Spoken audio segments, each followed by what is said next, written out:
Olá, sejam bem-vindos ao Futuro em Pauta. A conversa de hoje é sobre criatividade, ciência e regeneração.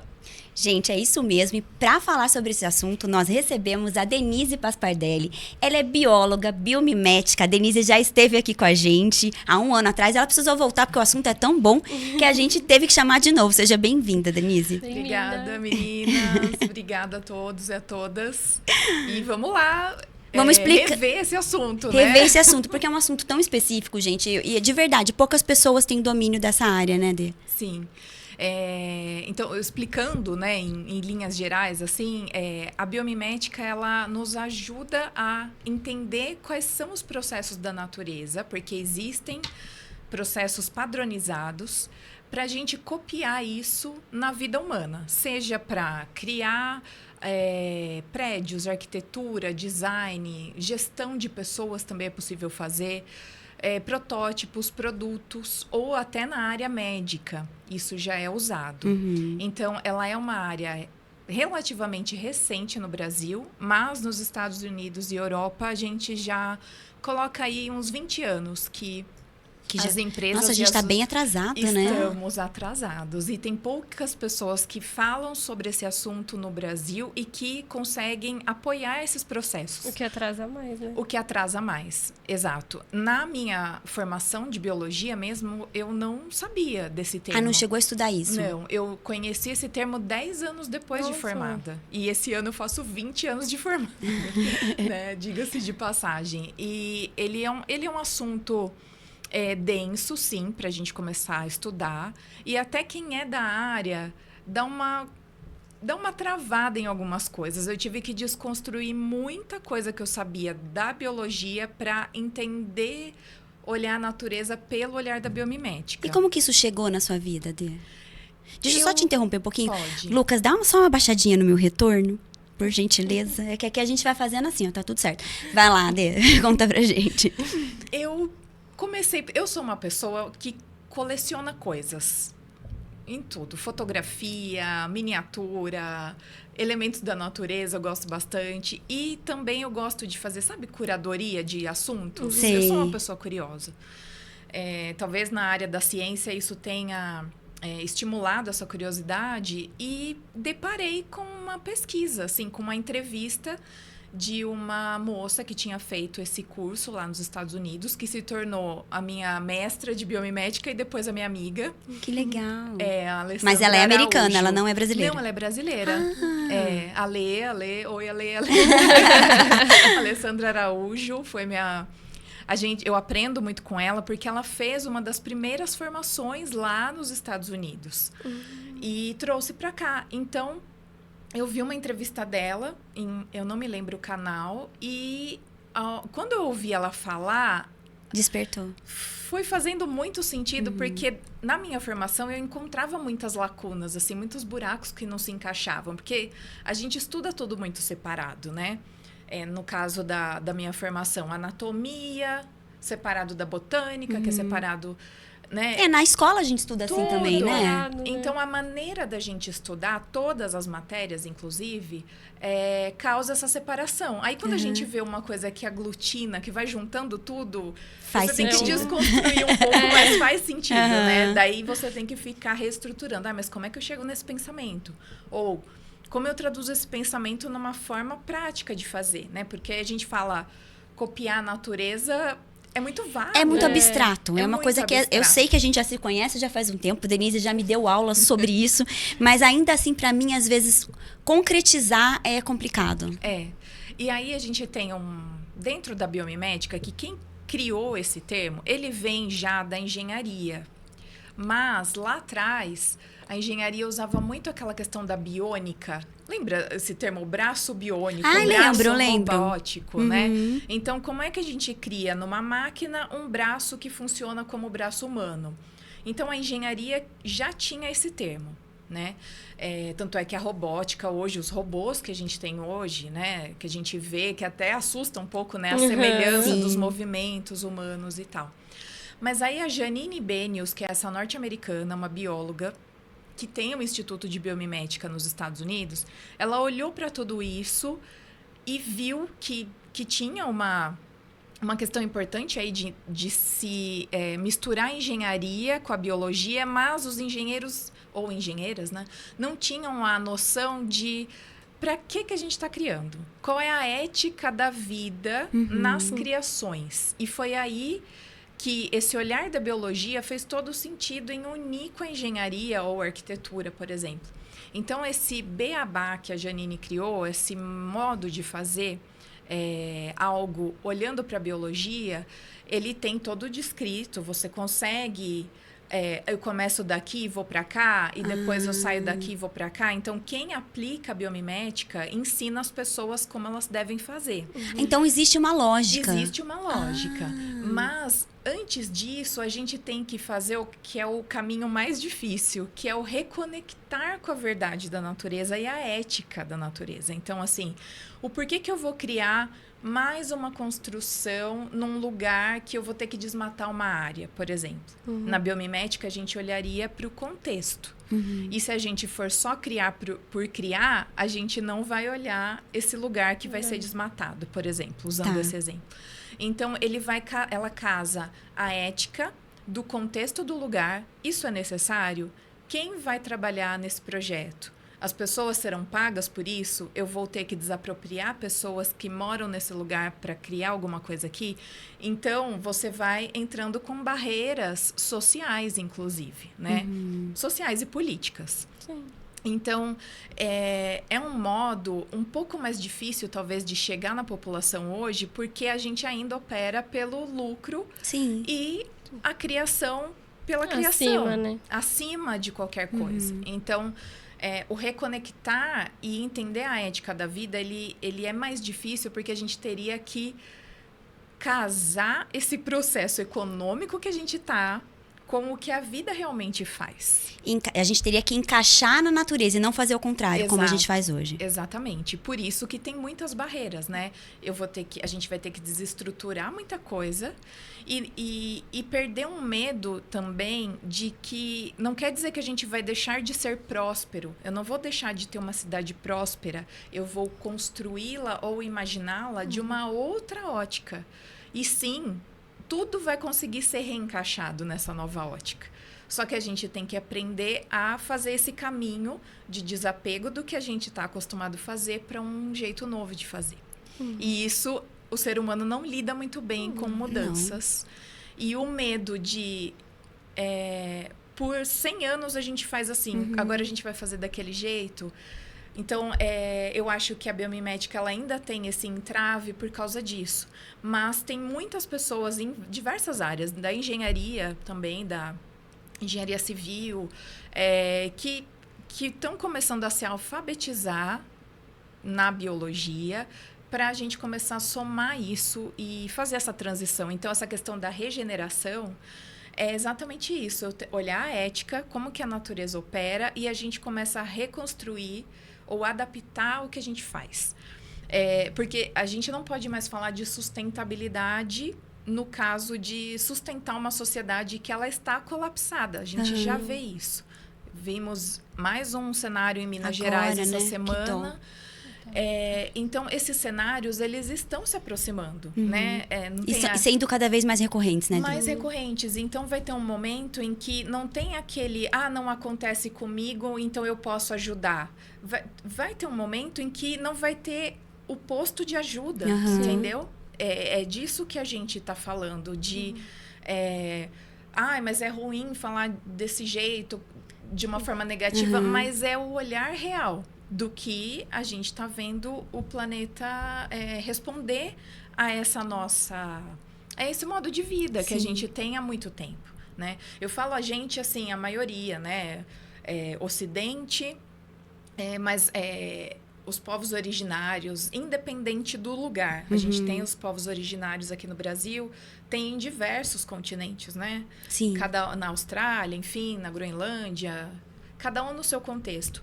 Mas essas pessoas nunca deixaram de olhar o que a natureza faz para daí partir para uma ação. Eles já aplicavam a biomimética sem saber? Sem saber, sem ter um nome. A gente teve que dar esse nome agora justamente para tentar imagina, né? Se um termo como esse sai de uma universidade, vai para um Beabá, a IDEO, que é uma grande empresa de inovação, adora usar biomimética nos processos delas. A gente já tem todos esses nomes que estão ali no modo ocidental capitalista de pensar.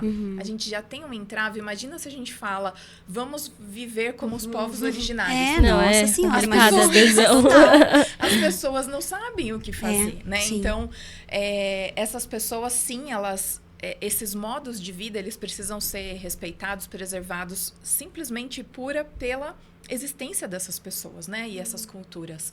Mas são eles que sempre conseguiram viver da forma que a natureza... E é triste que a gente apoia. precisou de um estudo para chegar numa coisa que eles já faziam e dizer, Exato. olha, a gente está fazendo tudo errado. Mas Exato. como ela falou, surgiu dos desastres que tá acontecendo. A gente precisa olhar o que tá dando errado pra arrumar. Pra Totalmente. reconstruir Odeio a isso. verdade entre isso e o discurso que a gente tem. Por que eu pergunto? Porque hoje em dia é super bonito, assim, até ecologicamente correto falar, a construção, ela é biofílica, eu vou construir a minha casa, eu vou manter aquela árvore no meio da minha casa. Isso é a biomimética ou isso é uma coisa assim que não é disfarçado, é bonito, Mas pra- de repente para vender para o cliente, que olha, a gente faz, como que funciona isso na prática? Tá. Flá, eu conheço pouquíssimos negócios que usam a biomimética desde a base para criar um projeto ou um processo. Então, o que o pessoal tem feito? Eles colocam doses de coisas. Ah, mas tem um jardim, essa árvore não foi derrubada. Isso é aquela coisa, é o mínimo da responsabilidade. Isso a gente chama também de greenwashing, que é, eu mostro que eu faço uma coisa, mas por trás, o meu projeto ele é muito mais poluente, muito mais degradante do que aquela árvore que foi preservada, sei lá, na entrada do condomínio, na entrada do prédio, por exemplo, né? Os resíduos de indústria de construção, de construção civil, são os maiores, porque eles são difíceis de lidar, porque se mistura muito material para fazer algo, e são materiais grandes, né? Então, eu nunca vi ainda um projeto que fosse do zero com esse pensamento. No Brasil ou no mundo? No Brasil. Tá. Eu vou dar um exemplo no mundo que já existe desde 1996. Nossa, Olha como é Caramba, possível fazer. E é antigo, né? Tipo, Antigo. a gente tá descobrindo uma coisa que, olha... E assim, é um prédio, ele é híbrido, não é comercial e de moradia. Chama Eastgate.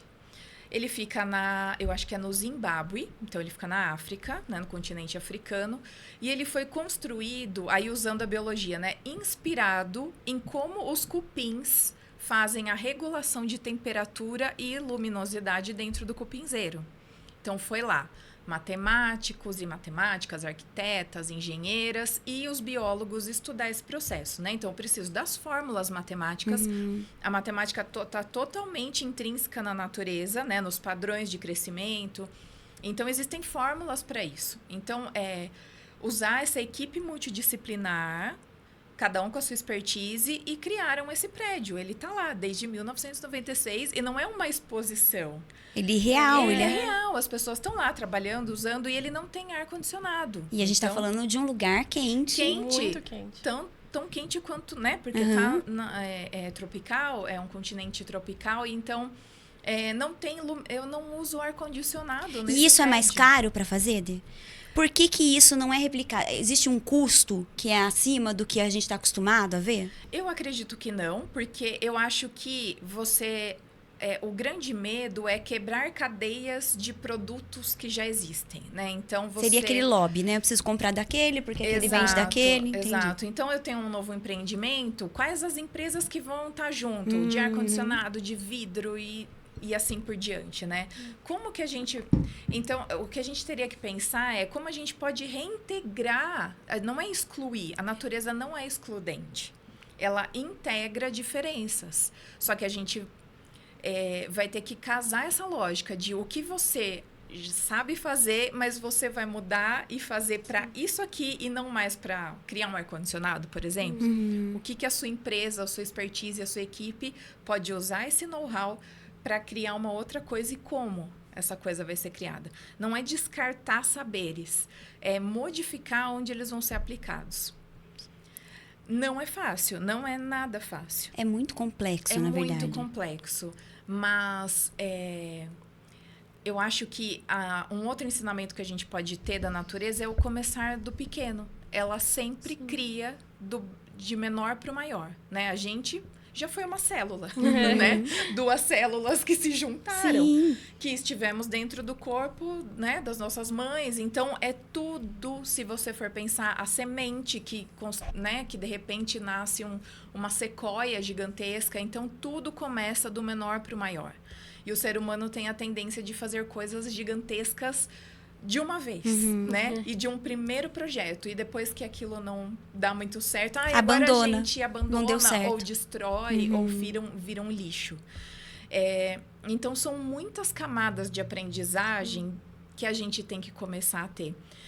Eu não sei se a gente vai ter esse tempo, de verdade. Assim, como espécie... Eu já passei, assim, uma confissão, né? Eu já passei por diversas fases, sabe as fases como se fosse do luto. As fases do luto mesmo, exato. né? Eu já passei por todas essas, né? Porque eu trabalho com isso há 20 anos, então... Lá na adolescência eu era esperançosa, né? Não, vamos fazer eu passeada, vou transformar, eu vou plantar todas as árvores. Exato, né? Já passei por essa fase, que ela tem que existir, senão você já desiste no começo, né? Já passei pelo luto, vários lutos. Já passei pela revolta, várias revoltas. Mas aí eu achei um caminho de continuidade, assim como a natureza faz, de reconstrução. Não, precisa fazer, precisa continuar falando. Por menor que seja o projeto, vamos tentar? Então, eu me alimento dessa base. Sim, dessa esperança nessa base. Né? Vem um incêndio, passa 2 semanas, você não vê a grama lá de novo. Então, eu me alimento disso. Assim como ela faz... Não, vamos lá, eu ainda estou aqui. É complicado, assim, não, assim, ter o conhecimento e aquilo não consegue ser aplicado pela falta de adesão, pela falta de conscientização. As pessoas se ligarem. Então, se for esperar realmente o mundo explodir para conseguir se ligar do que tá precisando, não vai ter, porque o mundo já tá inteiro atrasado. O Brasil ainda tá 20 anos a mais em relação a isso. Então, é muito complicado a falta de adesão, que complica tudo. Complica fornecedor, interesse, tudo. E a gente ainda tá falando com uma pessoa que é especialista da área, então acho que se a gente sofre, imagina quem entende. É verdade, daí eu acho que tem um peso maior, né, Gabi? Porque você vê tem um peso e uma responsabilidade, assim... A partir daquele momento que você adquiriu um conhecimento, você passa a ser responsável. E é pesado ser responsável, né? Eu tô passando para vocês também. Não, a gente já tá se sentindo corresponsável, né, Gabi? E para quem vai ouvir, fica esse convite, né? Mas é uma responsabilidade que eu sinto que te impulsiona a fazer... É mais fácil, claro, ficar na revolta ou no sempre foi assim. Não vai ser eu, só no mundo que vai resolver. Não vai fazer a diferença. Mas eu também olho para essas pessoas, voltando aos povos originários, nessas comunidades ancestrais que estão aí, que eles sofrem na pele mesmo, né? Uma cultura inteira, assim, inteira, né? Massacrada, pra gente não usar palavras dizimados, piores, né? Dizimados. Então, assim, a gente que está nessa configuração ainda de privilégio, não tem como não fazer algo, sabe? Então, eu me apoio nisso. Se eles estão lá ainda tentando, pela própria sobrevivência, só pelo fato de viver, né? Deixe-nos viver. E a gente, tendo todo esse privilégio, eu acho que não tem como ser uma outra forma. Então, agora... Posso dizer que depois de uns 5 anos de uma análise profunda, eu consigo falar isso com uma tranquilidade. Eu não fico no pessimismo, eu enfrento as adversidades. Eu sei que não é fácil. Você pode. Mas eu sigo fazendo. Eu acho que eu encontrei esse meio. Esse eixo, né? Esse meio de sobrevivência. Porque senão também eu fico paralisada. Ou eu desistia e ficaria paralisada. Vou trabalhar com outra coisa.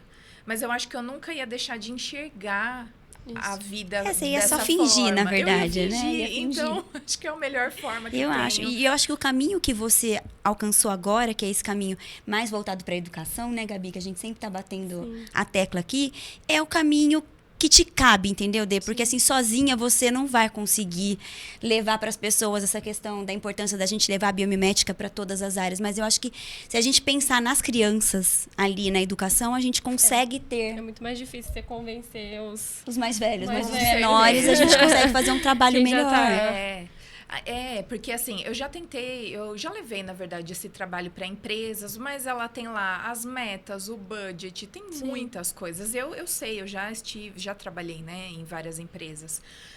Na educação, além de ter um campo aberto para o que se pode criar, nada ali está valendo no sentido de, se as crianças quiserem fazer um prédio de terra e ele desmoronar, tá tudo bem, né? Elas entenderam o processo, mas ninguém sofreu consequência, né? Não teve um desastre. E usou aquela imaginação, criatividade, onde a potência da vida tá ali no seu máximo. Então, eu acho que o caminho da educação, ele é o primordial para a gente trazer.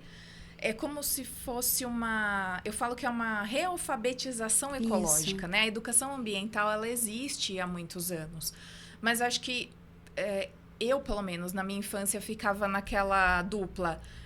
Fecha a torneira, não joga o lixo no chão. Isso. Aquela duplinha. Aquilo que a gente foi ensinado desde. Mas Você acha que só isso? Na verdade, é limitado a isso. Total. E aí a natureza vem com uma potência de complexidade, assim, de inteligência mesmo. Quando a gente olha com a biomimética, com as lentes, né, da biomimética, que a gente chama para os processos da natureza, existe uma inteligência fenomenal, assim. Então, quando as crianças também começam a ver as coisas por esse olhar, aquela curiosidade da infância, nossa, é muito transformador. E as crianças amam saber essas coisas dos animais, né? O mais forte, o mais perigoso.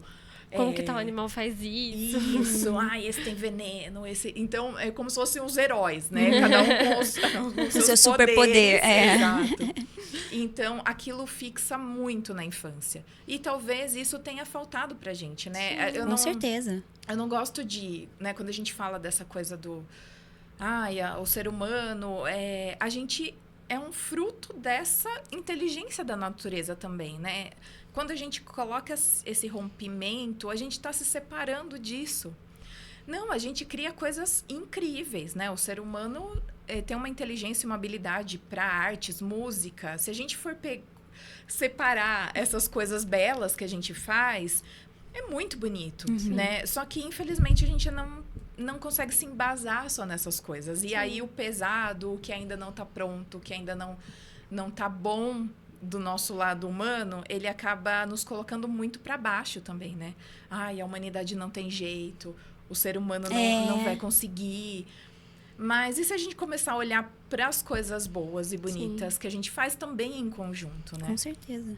Então, a infância, ela ainda está nessa fase de transformação, potência, de potência e transformação. Vamos falar lá para o pessoal de casa que está assistindo a gente, que o pessoal já viu aqui na nossa mesa alguns itens, né, Gabi? E a gente, antes de começar, a gente estava apontando a mão aqui para ver se era de verdade, gente. E tem umas coisas que são muito reais. Conta pra gente um pouquinho o que é isso, Dê. Tá. Então, como a biomimética ela é muito abstrata, e eu digo assim, eu acho que eu criei isso aqui para eu aprender a biomimética, você acredita? Para você ter no acreditam? tátil aquilo? Sabe quando... Eu sou muito assim, para eu estudar alguma coisa, eu tenho que colocar no meu jeito de entender para aquela coisa fazer sentido. Eu acho que para todo mundo, Sim, né? cada um tem o seu jeitinho, exato, né? Uns só absorvem ouvindo, outros precisam resumir, enfim. Eu acho que eu fui entender biomimética porque eu precisava fazer as coisas manualmente. Pra visualizar, né? Exato. E aí eu achei que isso ficaria legal para que as crianças pudessem ver, como se fossem brinquedos. Sim. E eu sou professora maker também, né? Eu dou aula maker. E tudo que eu vejo as crianças fazendo é tudo muito quadrado, né? A gente também tem essa questão do videogame aí. Sim. Que pega bastante as telas, né? E aí, tudo na natureza são formas muito orgânicas, muito naturais. Disformes, né, Dê? Disformes. E uma coisa que vai ser aninhada e misturada com a outra, enfim. E eu resolvi começar a trazer essas formas da natureza, como a natureza faz uma casa. Por exemplo, isso aqui eu copiei, é exatamente a casa de uma vespa. Na verdade, onde ela bota os ovos. Eu não sei se vocês já viram isso nas paredes. Ela é um marronzinho, mas nessa tonalidade isso, aqui, assim. Ela é assim, nesse isso. marrom. Isso aqui chama vespa oleira. Ela usa o barro para colocar os ovinhos aqui dentro, né? Então, vão nascer as larvas. E elas ficam nas paredes. Então, eu fiz isso de papel para que a criança pudesse pegar na mão. Aí, será que eu posso ter uma casa desse jeito? E se uma casa maior, que eu caiba dentro, tiver essa forma? Por que a casa tem que ser desse jeito de casa, né? Com telhado? Ou agora ainda mais, né? Sem telhado. É verdade, aparente. agora tá... Então, a gente está deixando tudo muito quadrado, muito geométrico, padronizado. Exato e padronizado. E essas formas naturais, as crianças estão perdendo contato. Ou porque elas não vão ficar pegando as coisas, né? Mesmo, ou por medo, ou porque vai desmanchar na mão certas coisas, Sim. né? Então, eu resolvi criar essas formas, né? Esse aqui é embasado no ouriço do mar. Então, a criança que não pode ir à praia, de repente, ela pode ver essa forma. E tocar. Né? Gente, eu fiquei apaixonada por esse aqui, ó. Que isso aqui, pra mim, é muito real. É um Gente, cogumelo. a textura do cogumelo e a hastezinha que a Denise me falou que é de alho. Do alho, quando a gente separa os dentes de alho, fica um miolinho. Sim, mas de onde que você tira isso, mulher? A observação. Quando a gente vai para a natureza para se reconectar, você começa... Essa coisa das lentes, ela é real mesmo. Quando você... Essa primeira etapa da biomimética, na verdade, o reconectar é o sair para observar. Não é procurar, eu quero achar tal coisa. Não, só saia para um jardim, para uma praça, fica preste observando. atenção. O que chamou a atenção? Formigas andando, pegando folha. Passa 10 minutos ali agachado. Isso tem também uma potência emocional para a saúde emocional tão grande que você desconecta de verdade o que você estava pensando com algum problema e passa a olhar só aquelas formigas andando. É muito incrível. E aí, a sua capacidade de observação para detalhes vai ampliando demais. Então, eu indico super para professores de artes, quem trabalha com arquitetura, observar a natureza para inspirar isso depois nas formas. E aí, você tá lá picando alguma coisa na hora do almoço e você olha, eu sou dessas agora, né? Nossa, isso tem um formato de coração. Sabe o que tem formato de coração? O talo da couve. A folha da couve. Sim, sim. Quando você corta... Retira ele, eles formam corações. Que lindo. Isso aqui é o mais engraçado. Não sei se vocês vão adivinhar o que é. Eu tirei da minha cozinha. Uma cebola? Uma abobrinha. Uma abobrinha? Quando você corta o talinho da abobrinha para começar a picar... o pequenininho. O primeiro, a base lá atrás, que vem o cabinho. Aí e se eu carimbar essa abobrinha? Qual será a forma? E ficou bonitinho. Então, você Com pode a graça. fazer brinquedos com as crianças para elas observarem que tudo existe uma forma diferente. Essa forma está fazendo alguma coisa. Então, parece papo de doido, mas não é, gente. É para você estimular a criatividade mesmo. É para mesmo. estimular a criatividade. Esse aqui eu achei legal também, que ele pode usar pra pintar depois, né? Você falou. Isso aqui, eu derreti uns giz de cera velho e coloquei na minha forminha de concha. Então, depois que a criança estudar as formas, de repente ela pode usar. Porque tudo que eu fiz aqui é embasado numa parte da biomimética também, porque é tudo... A gente fala cradle to cradle, do berço ao berço. Ou seja, da terra para terra. Precisa sumir. Voltar. Precisa voltar para a substância e outro ser vivo usar. Porque na natureza não existe lixo. Lixo é erro de design. É só o ser humano produz lixo, né? Que não vai ter um final. Então, tudo isso aqui pode ir para compostagem. Ou pode ser enterrado. O que é isso aqui, Dê? Isso aqui, mais uma observação de cozinha, culinária. Ela gosta de cozinhar, gente. Vou levar a Denise lá em casa pra cozinhar pra mim. Você ajuda, né? Ela acha as coisas da Uma observação culinária. Eu comprei beterrabas na feira e vieram com as folhas e talos. Certo. E eu, o que eu vou fazer com essas folhas e talos? Eu sei que dá pra pôr na receita também, dá pra fazer salada, mas naquele dia eu não tava muito afim. Tava na vibe. Aí eu cozinhei esses talos, bati no liquidificador e coloquei lá fora pra secar. Eu queria ver se dava pra fazer um papel de talo de beterraba. E deu. E eis que ela descobriu o papiro. Lá no Egito, eles consultaram Denise e chegou o papiro aqui, ó. Tá vendo? Um papiro de beterraba. Que lindo. E ele é duro. É duro. E daí, então, vamos... um resumo, assim, até para as pessoas entenderem da onde a biomimética te leva, né?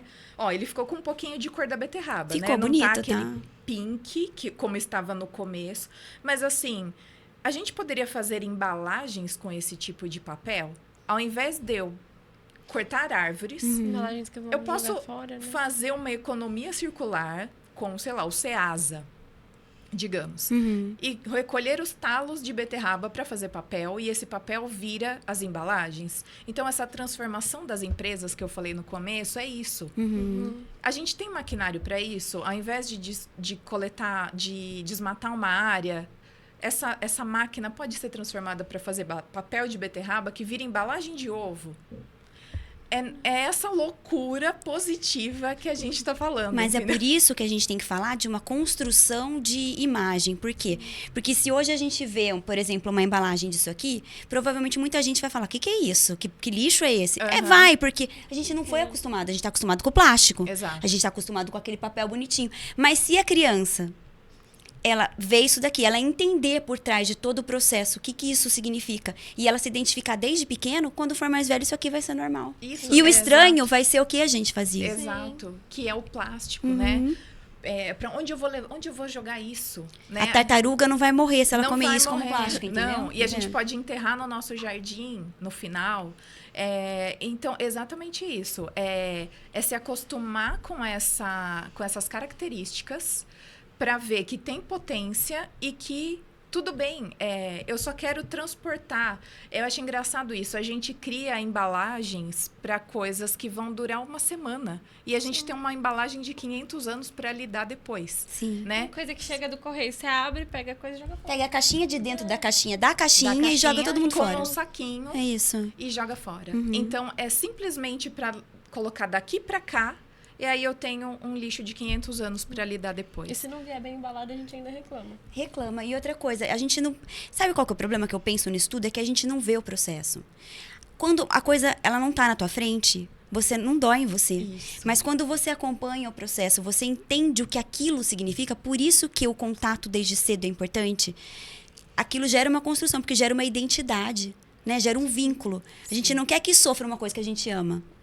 Exato, perfeito. Se a gente não cria o vínculo, né? O plástico agora está na nossa vida há muitos anos.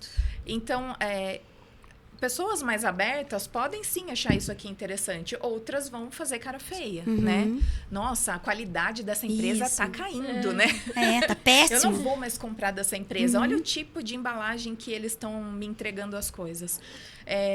Isso aqui é um monte de linha colada, por exemplo, né? E o que ele representaria isso? Como se fosse o ninho. Que o passarinho, ele usa vários galinhos de árvores diferentes para fazer uma estrutura. Que depois a criança pode brincar e colorir o cogumelo dela, enfim. Né? Essa ideia das diversas formas orgânicas é para trazer essa familiaridade. E para saber, isso foi um talo de beterraba, né? E tudo que a gente traz pro emocional, ele faz mais sentido. Aquilo grava na memória, né? Do porquê eu tô fazendo isso. Isso é mais legal, porque tem toda essa cadeia de processo acontecendo.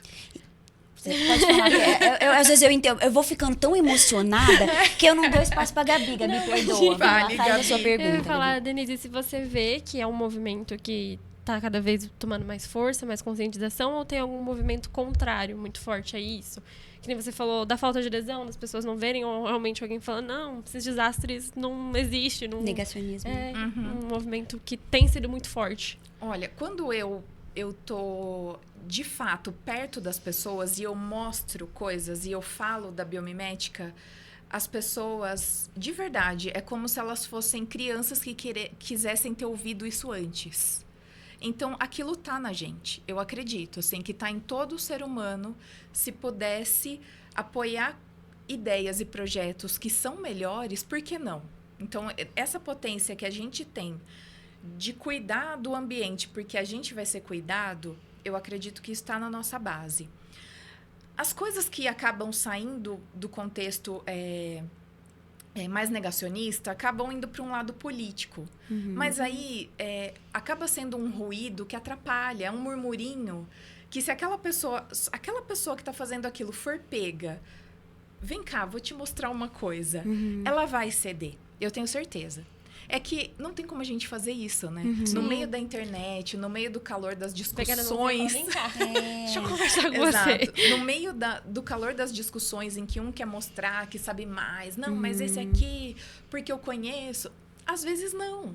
Às vezes não. Se a gente sensibilizar as pessoas do começo, né, da onde a gente deveria ter sabido essas coisas, elas cedem. Porque não tem como você não ver que aquilo é real, sabe? Então, os ruídos atrapalham muito, eles existem, né? Muitas discussões, coisas que são provocadas propositalmente, né? Também porque a gente sabe a lógica da rede social que opera pelo ódio, né? Sim. Ah, tá dando engajamento porque tá todo mundo ali falando, né? Sobre destilando isso. alguma coisa ruim. Sim. Então, se a gente não tá desperto para isso, a gente cai nessa rede, sim. Por isso que, às vezes, fica muito difícil o trabalho positivo da educação vir com força, né? Porque tem esse escudo de coisas negativas que ninguém está resolvendo nada, né? Tá todo mundo digitando. Sim, só atrás ali da tela, né? E vira uma São os guerra de quem ativistas chegou de- primeiro, né? Quem tá Isso. falando bem, quem tá falando mal. Aquilo que vai Exato. mudar a sua opinião. Exato. Mas nas escolas, tem um movimento muito legal sobre escolas baseadas na natureza, de empresas sérias fazendo esse trabalho ali dentro da escola mesmo, com coordenadores, com os professores. Então, quando a gente vai formando esses núcleos saudáveis, com um conhecimento de verdade, né? A gente está embasando o conhecimento dessa turma. Aquilo é um núcleo positivo que começa a crescer, né? A internet é um outro território, né? Sim. Tanto é que a gente tem mais influencers que não falam sobre natureza, que tem muito mais engajamento. Ah, não, Sim, isso com com certeza. certeza. Então é um De natureza são território- deixados de lado. Não, é um território que não dá. A gente tem que ir no presencial. Né? As pessoas estão brigando lá, não dá. A gente não pode perder tempo. A gente vai no presencial, mostra, vem aqui, faz isso. Adivinha o que é isso? E a ideia disso aqui tudo é ir para a escola? Ir para a escola. Eu montei esses kits, ele ainda é um protótipo, eu ainda tenho muitas coisas que eu quero desenvolver. E ele vai ter uma linha de aprendizagem que o porquê e quando o professor vai usar essas formas. Né? Se também der desse jeito na mão das crianças ou do educador que não tem a base da biomimética, ele vai ficar perdido, né? E o educador já tem muita coisa para fazer. Já tem muitos cronogramas, já tem muitos muitas... cronogramas, né? Então, ele vai ter uma linha de... Isso aqui vai se chamar caixa de biomimética na caixa. Então, a escola recebe esses materiais físicos e tem esse processo numa plataforma que ela vai acompanhando as aulas. E como aplicar isso para as crianças. É como se fosse um novo maker, uma aula maker de biomimética. Isso é pioneiro no Brasil, não existe. Gente, temos em Indaiatuba uma coisa pioneira no Brasil por uma das poucas pessoas que sabe falar de biomimética e que tem estudo para isso. Ó, a gente tem que valorizar o que a gente Com tem, certeza. né? Gente, e fala um pouquinho pra gente do seu estúdio. Ah, tá. Então, Eu desconcertei ela, mas é a verdade, as pessoas... Ela se constatou agora, sabe quando a pessoa cai em si e fala, nossa... É verdade, tem um estúdio. O Nido Estúdio, né? Nido é ninho, em espanhol. Ele nasceu de tudo isso. Eu aprendia um pouco e ia lá para a prática fazer. Aprendi, estudava uma coisa, mas como é que eu deixo isso mais fácil de entender? E aí eu criei esse estúdio em que eu levo... Eu tenho diversas dinâmicas. Eu levo isso para empresas, se empresas querem se alfabetizar mais com essa educação ambiental, a biomimética, dentro do ESG, por exemplo. Eu faço saídas fotográficas para as pessoas aprenderem a olhar para a natureza. O que você vai olhar? Vamos fazer uma saída? Registra com o seu celular ou com uma câmera, né, profissional. Então, eu acho que os 3 principais produtos são esses. O da fotografia, né, para a gente saídas fotográficas para olhar a natureza. Também tem um material para a pessoa levar, ela recebe, né, e a gente faz junto. O Biomimética na Caixa, que é para as escolas, e a consultoria em jardins biodiversos. Então, tem mais uma coisa que está saindo. O jardim, a escola pode... Se a escola não quiser essa parte ainda, ela pode revitalizar uma área com um jardim com plantas nativas, que eu também estudei. E dentro do meu estúdio, eu faço esses testes práticos mesmo. O estúdio, gente, fica na minha casa. Então, o jardim é o meu quintal. Ela é que nem Mendel, que usava as ervilhas e fazia os testes. Ela tem ali o próprio laboratório. Exato. Fica tudo lá. Tudo da jardim, cozinha da Denise. A cozinha tá lá sempre, né? Mas isso tudo as escolas podem te contratar? Você tem tempo de fazer isso? Só essa pergunta. Tem tempo, tá, gente? Então, se ainda quiser, ainda lá, tem tempo. Ainda dá. Eu acho que pro planejamento... É que as escolas já estão com o planejamento feito, né? Mas, planejamento 2027, quem colocar biomimética no currículo...